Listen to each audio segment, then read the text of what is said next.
The late afternoon sun cast long shadows across the jagged peaks of the Rockies as Henry Walker adjusted the worn cavalry hat pulled low over his eyes. 6 months had passed since he'd deserted his post at Fort Laramie, unable to stomach the brutal campaign against the tribes who'd done nothing but defend their ancestral lands. Now he found himself among a different sort of army. The endless wave of settlers, prospectors, and railroad men advancing inexorably westward toward Deadwood's promise of gold and glory. The construction camp sprawled beneath him in the narrow valley, canvas tents and wooden structures clustered around the railhead like moths drawn to flame. Henry watched from his vantage point as workers laid track across the newly graded bed, their rhythmic movements accompanied by the sharp ring of hammers striking steel. The railroad's path carved through ancient hunting grounds, each mile of progress marking another broken treaty, another step toward an inevitable clash. Among the tents, he spotted the distinctive red hair of Margaret Clark, the camp cook who'd hired him on as a hunter 2 weeks prior. No questions asked about his past, which suited him fine. She'd lost her husband to a mining accident near Cheyenne and had taken up with the railroad to make ends meet. Henry admired her quiet strength, the way she managed to maintain dignity and grace even in this rough place of mud and sweat and iron. Frank Anderson, the rail crew foreman, emerged from the largest tent, his distinctive limp marking his progress as he supervised the day's work. Henry had learned to read the man's moods from afar. Today's taut shoulders and quick gestures suggested trouble brewing. Sure enough, a rider appeared on the eastern trail, kicking up dust as he raced toward the camp. Henry's hand instinctively moved to the revolver at his hip, even as his mind screamed at him to disappear before any military dispatch arrived. But something held him in place. Perhaps it was Margaret's presence below, or the dozens of workers who'd come to trust him as their protector against the mountain lions and bears that prowled the camp's edges. Or maybe it was simple weariness of running. The rider pulled up hard beside Anderson, and even from his perch, Henry could see the man's agitated gestures. Not military, then. Probably another report of sabotage track or missing supplies. The sun had dipped behind the western peaks by the time Henry made his way down to the camp. The evening air carried the rich aroma of Margaret's cooking mixing with pipe smoke and the ever-present tang of creosote from the railroad ties. Workers gathered around the cook fires, their faces painted orange by the flames as they traded stories and predictions about the coming winter. Henry nodded to familiar faces as he approached Margaret's domain. "Thought you might be wanting some of this before it's gone," Margaret said, ladling thick stew into a tin bowl. Her green eyes studied his face with their usual perceptive intensity. "Frank's looking for you. Says there's trouble up the line. Missing explosives from the powder magazine. Third time this month something's gone missing." She hesitated, then added more quietly, "Railroad detectives due in from Cheyenne tomorrow. They're saying it might be inside work." Henry's pulse quickened at the mention of law enforcement, but he kept his expression neutral as he accepted the bowl. "Appreciate the warning. Might do some scouting tonight, see if I can spot any unusual traffic." He paused, watching the flames dance across Margaret's features. "You ever regret taking this job? Following the rail west instead of staying put in Cheyenne?" Her laugh held more weariness than mirth. "Staying put's never been my strong suit, Mr. Walker. Besides, somebody's got to feed this sorry lot." She gestured at the crowded camp. "Though I'll admit things feel different lately, like we're all sitting on a powder keg, waiting for the spark." Her gaze turned knowing. "I suspect you know something about that feeling."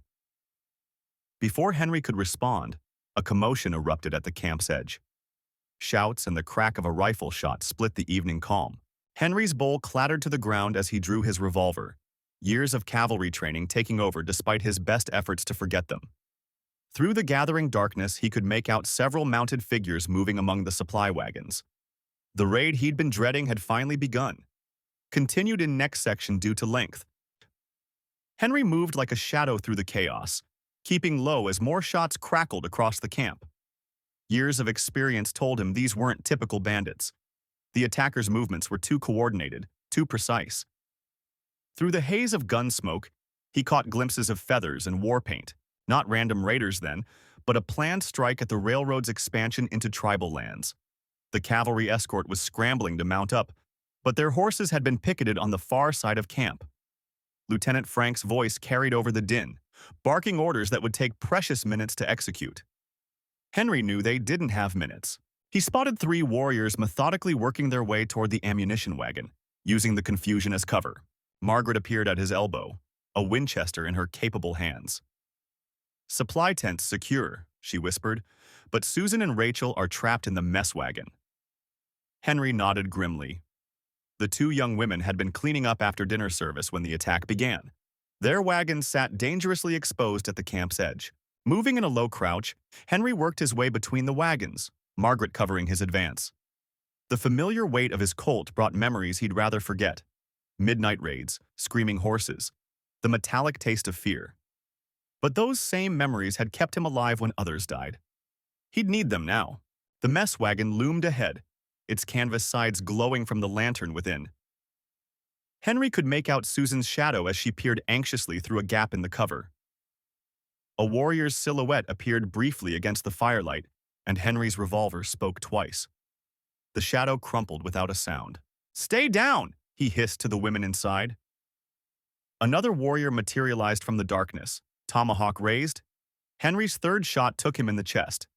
But the noise drew attention, and suddenly arrows were thudding into the wagon's wooden sides.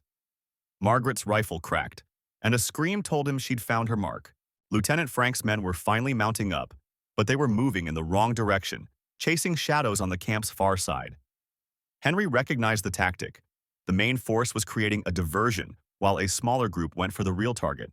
His eyes tracked to the ammunition wagon, where two warriors were already working at the heavy lock. "Margaret, get those girls to the supply tent," Henry ordered, all pretense of being a simple drifter forgotten.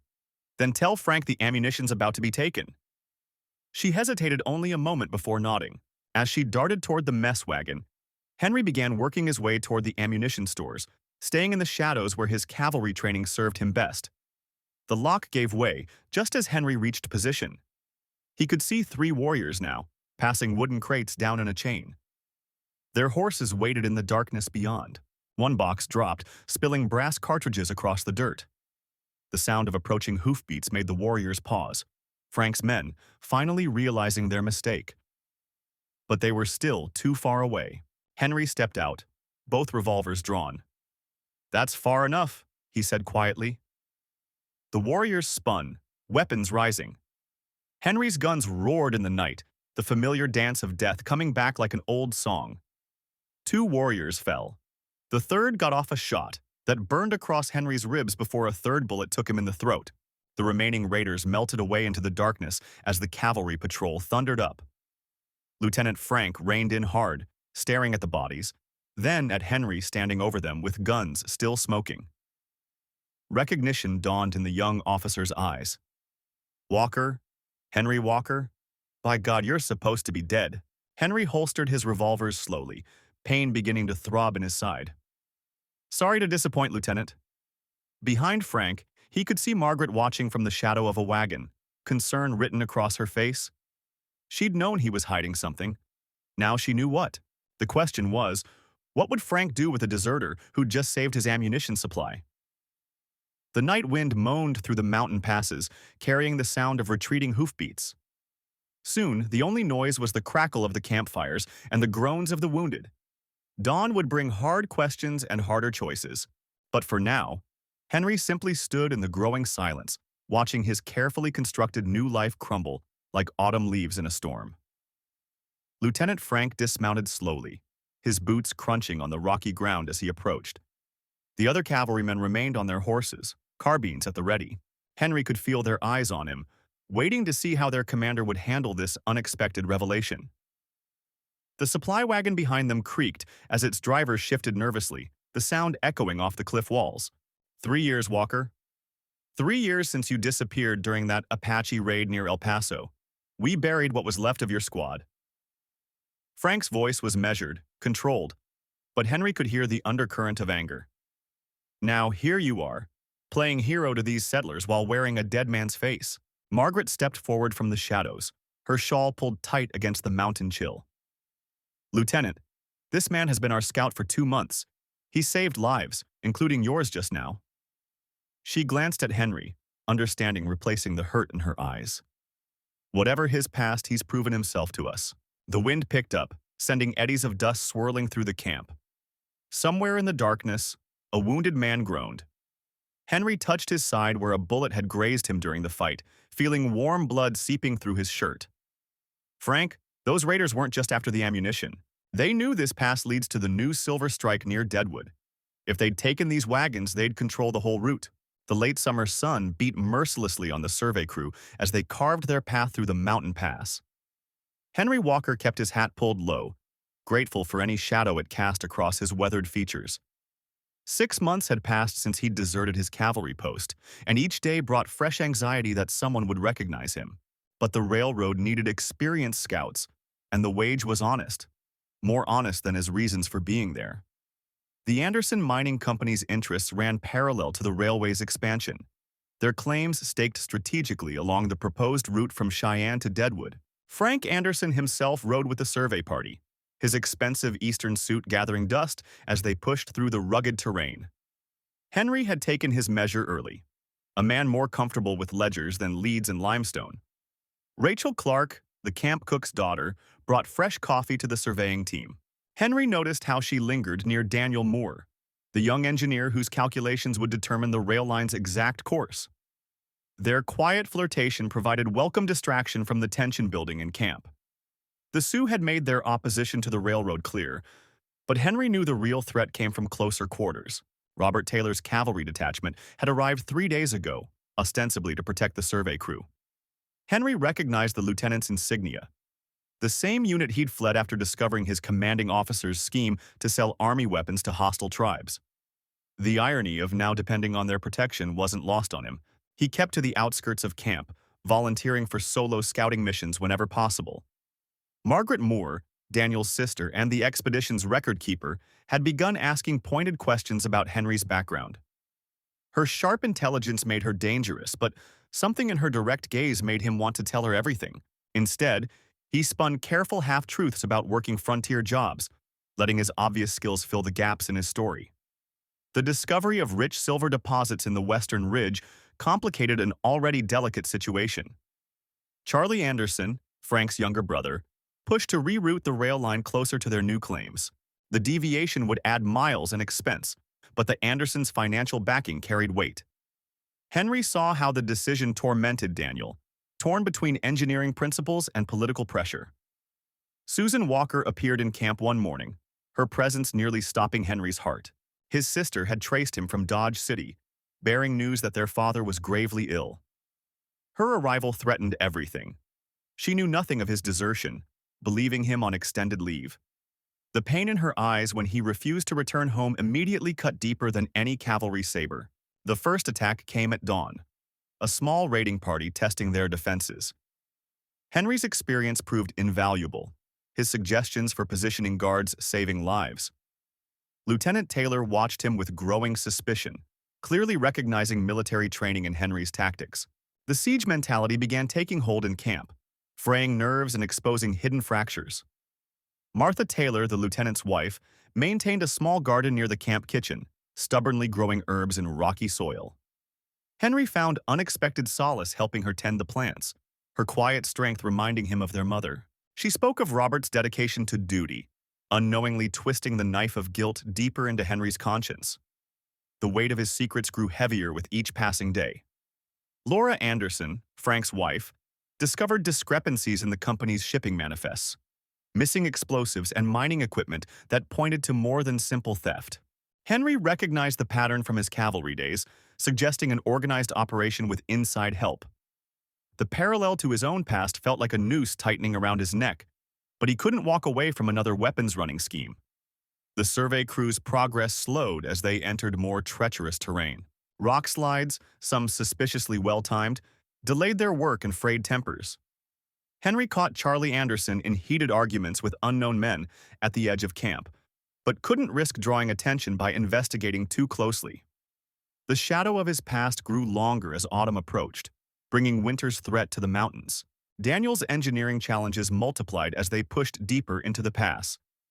The proposed route would require multiple tunnels, each one an expensive gamble. Henry's knowledge of the terrain proved invaluable, but his suggestions drew unwanted attention from Lieutenant Taylor. The military man's questions became more pointed, his documentation requests more frequent. Time was running out for maintaining anonymity. The turning point came when Rachel discovered a cache of stolen explosives hidden near her father's supply wagon. The evidence pointed to a larger conspiracy, one that threatened both the railroad's progress and the camp's safety. Henry recognized he would have to risk exposure to prevent history from repeating itself, but this time he had allies, if he dared to trust them with the truth. The autumn wind carried the scent of pine and gunpowder as Henry traced the stolen explosives trail back through the mining tunnels. Years of cavalry tracking experience told him these weren't ordinary thieves. The careful concealment and systematic placement suggested military precision. He recognized the technique from his time serving under Colonel Matthews during the Apache campaigns, knowledge that made his stomach turn as he connected the dots. Rachel's discovery had forced his hand. After midnight, he met with Daniel in the engineering office, a cramped space filled with maps and survey calculations. The younger man's face grew grave as Henry explained how similar sabotage patterns had destroyed 3 previous railroad attempts in the territory. The stolen explosives weren't meant for mining. They were positioned to trigger landslides at strategic points along the planned route. "There's more going on here than simple claim jumping," Henry explained, pointing to marked locations on Daniel's survey maps. "Someone wants this railroad stopped permanently, and they're willing to bury a lot of innocent people to do it." He carefully avoided mentioning how he'd gained such detailed knowledge of military demolition techniques, but Daniel's shrewd gaze suggested he was connecting his own dots about Henry's past. The camp's routine changed subtly over the next few days. Rachel began accompanying the supply wagons, ostensibly to help with inventory, but actually watching for signs of tampering. Daniel adjusted work crews to keep trusted men near the vulnerable points Henry had identified. Lieutenant Taylor's patrols increased, though Henry suspected at least one of the lieutenant's men was feeding information to the saboteurs. Martha's boarding house became their informal headquarters, with Margaret and Susan helping to track unusual activities under the guise of normal gossip. The women's network proved invaluable. They noticed when strangers lingered too long at the bar, when supplies went missing, when conversations suddenly stopped as people approached. Henry found himself impressed by their quiet efficiency, especially Martha's keen eye for detail. The first direct confrontation came during a moonless night when Henry caught 2 men placing charges near a crucial support beam. The ensuing struggle was brief and silent. His cavalry training served him well as he subdued them without firing a shot that would alert their companions. But Lieutenant Taylor's arrival with a patrol forced Henry to withdraw before he could question the saboteurs, leaving them to be discovered by the military. Rachel's father, Robert, proved an unexpected ally when he recognized one of the captured men as a former employee from his Deadwood operation. The connection confirmed Henry's suspicions about a larger conspiracy, one that stretched back to the railroad's previous failures. But Robert's revelation drew Lieutenant Taylor's attention to their growing circle of confidants, adding another layer of risk to Henry's precarious position.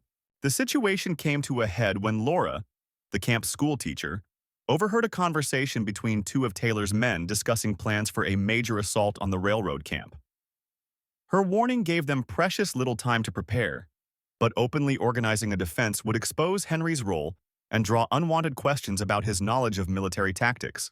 He found himself walking an increasingly narrow line between protecting the people he'd grown to care about and maintaining the anonymity that kept him alive.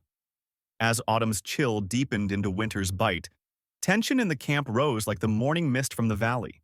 The saboteurs grew bolder, forcing Henry to rely more on the skills he'd sworn to leave behind.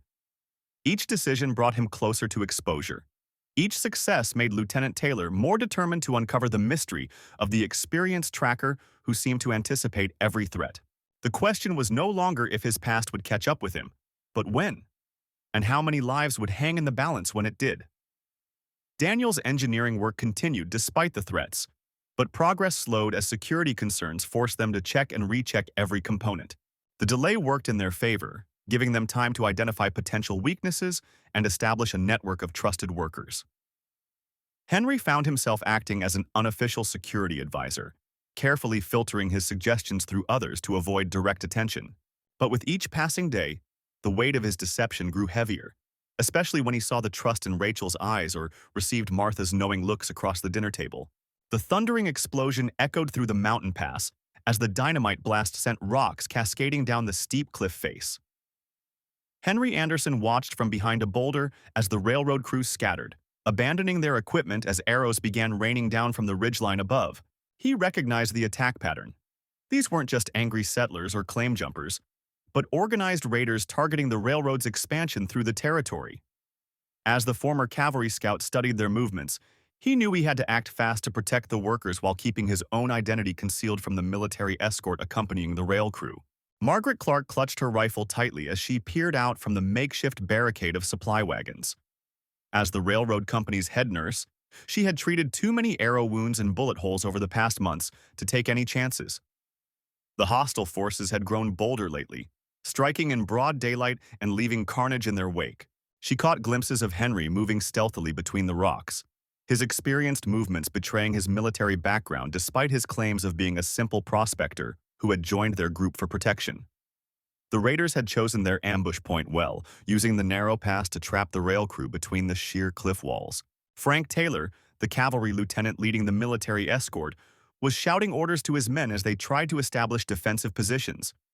But Henry could see they were badly outflanked, with hostiles on both the ridge above and now emerging from a hidden draw to their rear. He needed to warn them without revealing himself to Taylor, who would recognize him as the deserter he truly was. Susan Moore huddled with the other railroad workers behind an overturned supply wagon, loading spare rifles as the men fired at the shadowy figures darting between the rocks above. She had come west as a telegraph operator, drawn by the promise of adventure and good pay with the expanding rail line. Now she found herself in the middle of a war zone, watching as Henry Anderson somehow appeared beside their position, moving like a ghost through the chaos. There was something both reassuring and unsettling about his calm presence in the midst of battle. With practiced ease, Henry quickly organized the civilians into a tighter defensive formation, positioning shooters to cover their vulnerable flanks while keeping himself carefully turned away from Lieutenant Taylor's position. He knew the officer would eventually realize who he was, the deserter who had fled, rather than carry out orders to massacre innocent families accused of aiding raiders. But for now, his only focus was keeping these people alive. He caught Margaret's questioning look as he directed her to set up a medical station in a protected alcove. The fighting intensified as more raiders emerged from hidden positions in the rocks. Robert Walker, the railroad's chief engineer, worked frantically to salvage what he could of the survey equipment and construction plans while bullets whizzed overhead. He had argued against pushing the rail line through this particular pass, knowing the local tribes considered it sacred ground.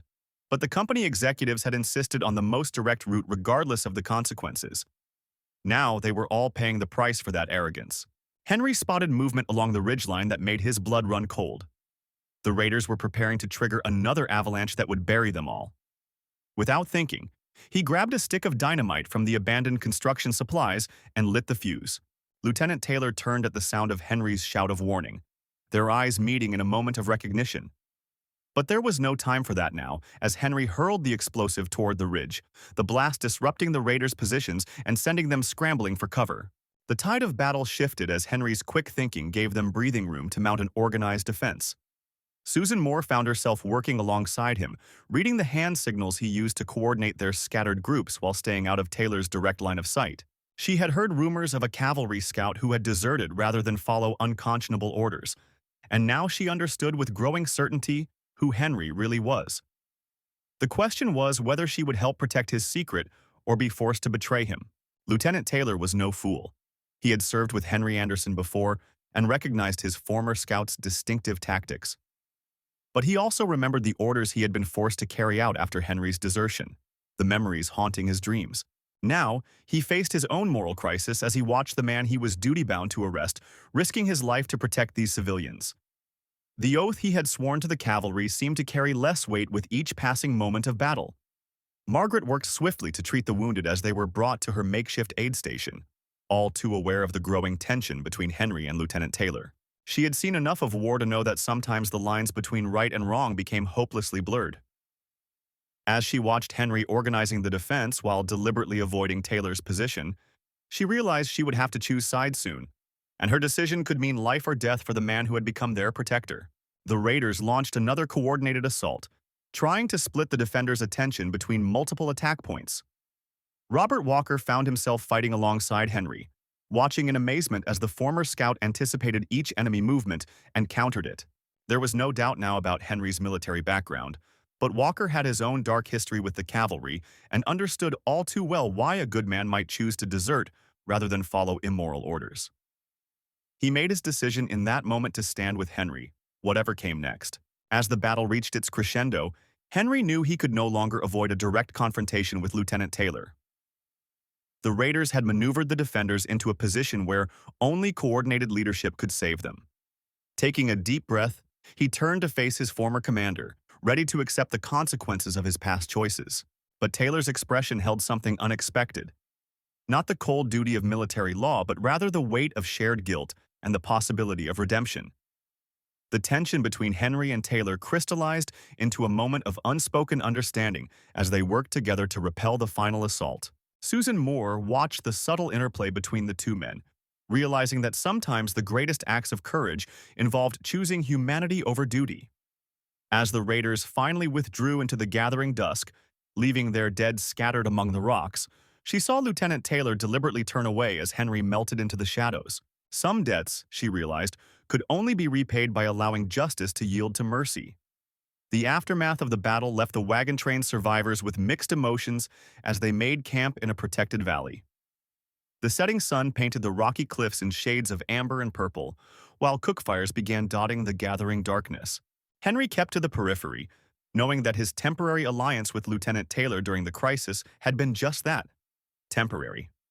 The weight of his desertion still hung heavy, even if Taylor had chosen to look the other way in their moment of desperate need. Susan approached him as he tended to his horse, her medical bag clutched tightly. "Those men you saved today, they're asking for you," she said quietly. "I think they deserve to know who really protected them." Henry's hands stilled on the leather straps. The thought of recognition warred with his instinct for self-preservation. But something had shifted during the battle. Perhaps it was time to stop running. The night deepened as Henry made his way through the camp, noting how the settlers had arranged their wagons in a defensive circle, just as he'd taught them. Charlie, one of the younger miners, nodded respectfully as he passed. The boy had fought well today, showing the kind of courage Henry remembered from his cavalry days. Near the central fire, he found Frank and Daniel deep in discussion with Lieutenant Taylor about the route ahead to Cheyenne. Rachel's voice carried from one of the medical wagons where she assisted Martha with the wounded. The familiar sounds of camp life. Women cooking, children being settled for the night, men checking weapons and discussing plans, reminded Henry of everything he'd left behind when he'd deserted. But this time, instead of the rigid hierarchy of the military, he found himself part of something more organic. A community bound together by shared struggle and mutual dependence. Lieutenant Taylor looked up as Henry approached the fire, his face unreadable in the flickering light. The other men fell silent, sensing the weight of the moment. "We lost good men today," Taylor said finally, "but we'd have lost many more without your experience." He paused, studying the flames. "The raiders will be back before we reach Cheyenne. They know we're carrying payroll for the railroad construction crews." The mention of the payroll made Henry's decision clearer. These people needed more than just his skills. They needed someone who understood both sides of the law, someone who could navigate the dangerous territory between military precision and frontier justice. He thought of the mining camps scattered through these mountains, of the desperate men who might be tempted by such a prize, and of the families who depended on that money reaching its destination. "There's an old mining trail," Henry said, drawing in the dirt with a stick. "It's rough going for wagons, but the raiders won't expect us to take it. Cuts through the high country past some played-out silver claims." He looked up at Taylor. "I worked those mines after I left the cavalry. Know every twist and turn." The admission hung in the air, neither man acknowledging its fuller meaning. Susan joined them, bringing coffee and her quiet strength. She'd seen enough of both men to understand the delicate balance being struck. "The women can handle rough terrain," she said firmly. "Better that than another attack." Her presence seemed to ease the tension, reminding them all that their personal histories mattered less than the lives in their care. As plans were made and watches set, Henry found himself fully stepping into the role he'd been circling since joining the wagon train. The threat of court-martial still loomed, but it had become secondary to the immediate needs of these people. Taylor's grudging acceptance and the settlers' growing trust created a new kind of belonging, one earned through actions rather than rank or regulation. The night wore on, and Henry took the high watch position, scanning the moonlit landscape. Below him, the camp settled into uneasy sleep, while ahead lay the challenging trail that might save them all. He thought of the railroad pushing ever westward, of the changes it would bring to these mountains he'd come to know so well. Perhaps, he reflected, his own path to redemption lay not in escaping his past but in using everything it had taught him to forge a different kind of future. The locomotive's whistle pierced the mountain air as Henry Anderson stared down at the valley from his hidden perch. The newly laid tracks of the Western Pacific snaked through the narrow pass, a steel serpent cutting through ancestral mining claims. Below, a contingent of cavalry escorted railroad surveyors while armed guards watched the Chinese laborers. Henry's fingers traced the deserter's brand on his shoulder, a mark that would mean his death if discovered. But he couldn't let the Taylor family lose their silver mine to the railroad's expansion. Margaret Taylor stood defiantly before Frank Moore, the railroad's chief surveyor, as he explained again why their claim had to be surrendered. Her father's mine had sustained 3 generations, and now this man with his precise instruments and legal documents threatened everything.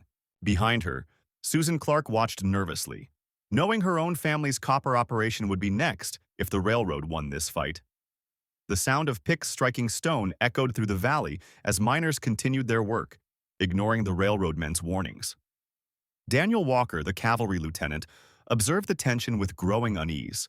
His orders were to protect the survey team, but these weren't outlaws they faced, just hard-working families defending their livelihoods. He'd seen too many similar conflicts end in bloodshed during his 15 years of service. Robert Clark's voice carried across the mining camp as he rallied the other claim holders. "They mean to steal what we've built with our sweat and blood," he shouted. "First they'll take the Taylor place, then mine, then all of yours." The gathered crowd murmured angrily. Henry watched from the shadows, recognizing the spark of violence in their eyes. He'd seen that same look in soldiers' faces before battles. Charlie Moore, Frank's younger brother, and the railroad's head of security, positioned his men strategically around the surveyor's camp. He'd dealt with claim jumpers and hostile natives before, but this situation felt different. These miners were American citizens with legal rights, not outlaws to be driven off. Still, he had his orders from the company executives in Cheyenne. As dusk approached, Henry made his way to the Taylor mine entrance where Margaret sorted through old claim documents. "There might be another way," he said softly, causing her to start. The original survey maps from Deadwood show an alternate route through the next valley. Her eyes widened with hope, but then narrowed with suspicion. "Why would you help us? You're no miner." Rachel Walker, the lieutenant's wife and camp schoolteacher, had watched Henry with growing curiosity. Something about his bearing and knowledge of military matters didn't fit his story of being a wandering prospector. She'd seen how he unconsciously stood at attention when officers passed, how his eyes constantly scanned for threats. But she kept her observations to herself, recognizing a man running from something. The situation exploded when Frank Moore's men began setting survey stakes through the Taylor property. Robert Clark and the other miners confronted them with loaded rifles while Lieutenant Walker's cavalry unit moved to intervene. Henry knew he had mere moments to prevent bloodshed. He stepped between the groups, hands raised.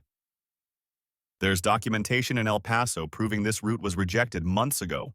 Martha Moore, Frank's wife, couldn't shake her growing unease about her husband's determination to force through this route.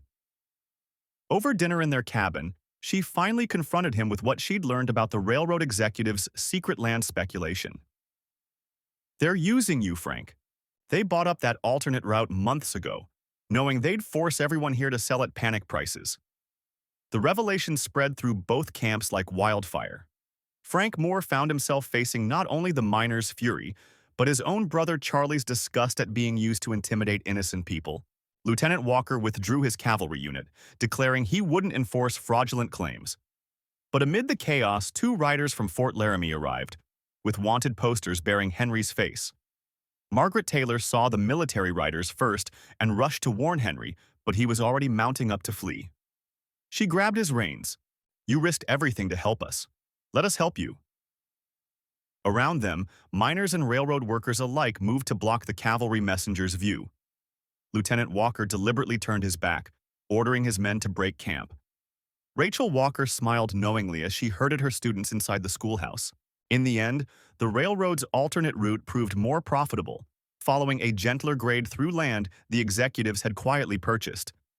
Frank Moore resigned his position and bought into the Taylor mine, his engineering skills helping modernize their operation. Henry Anderson's desertion remained officially unsolved, though for years afterward, the Taylor family's Christmas table always included an extra place setting for a mysterious guest who appeared only after dark. The mountains kept their secrets as the years passed. New strikes brought new miners, while steam engines thundered through the valley below. But the old-timers remembered how close they'd come to losing everything, and how a branded deserter had risked his own freedom to help preserve theirs. Some said he moved on to Dodge City. Others claimed he married Margaret Taylor in a midnight ceremony. The truth vanished like smoke in the mountain winds. Years passed, and the Taylor mine prospered under Frank Moore's innovative leadership. The combination of his engineering expertise and the Taylor family's determination transformed their modest operation into one of the region's most productive ventures.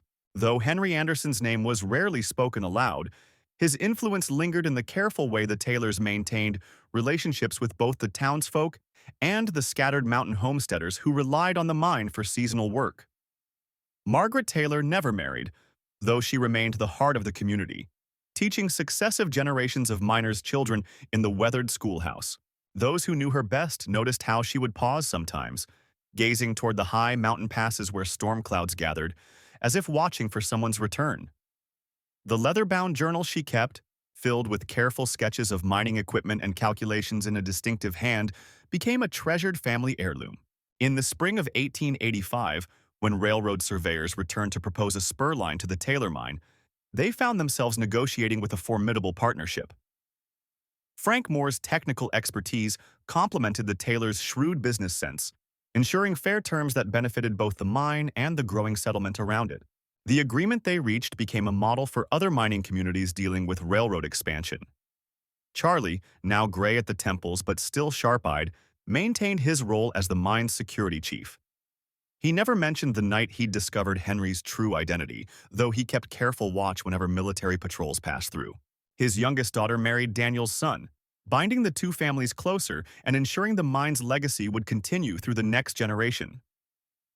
The mystery of Henry Anderson's fate sparked countless fireside tales. Some swore they'd seen him working as a mining engineer in Deadwood. Others claimed he'd found peace ranching near Cheyenne. A few insisted he still visited the Taylor mine in secret, sharing his expertise through coded messages left in Margaret's journal. The truth remained elusive, protected by those who understood the cost of loyalty in uncertain times. When Martha Taylor passed away in 1890, her funeral drew mourners from across 3 territories. Among the flowers placed on her grave was a unique arrangement of mountain wildflowers that only grew near the hidden cave where Henry had once sought refuge. Margaret found them at dawn. Accompanied by a weathered surveyor's compass she recognized immediately. She never revealed if she knew who left them. The railroad brought changes that transformed the mountain community. Steam whistles echoed where wagon wheels had once creaked, and telegraph lines traced silver webs between peaks that had known only trail markers. Yet the old values endured. Loyalty, discretion, and the understanding that some debts could never be fully repaid. The Taylors' Christmas tradition of the extra place setting continued, passed down like a cherished secret. Susan's granddaughter, named Margaret after her aunt, eventually discovered letters hidden in the schoolhouse walls during renovations in 1902. They revealed fragments of a romance conducted in careful phrases and technical drawings, speaking of shared dreams for the mine's future and a love that transcended boundaries of duty and law.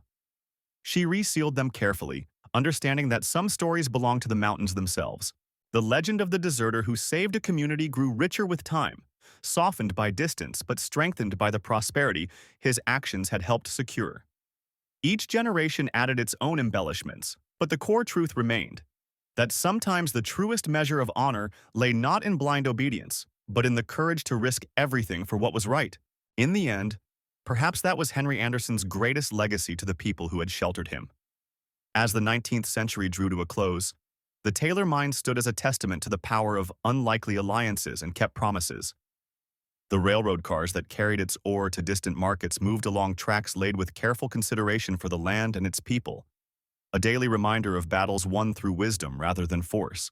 And somewhere, perhaps, a former cavalry officer smiled, knowing his sacrifice had helped build something lasting in those rugged mountains he'd come to love.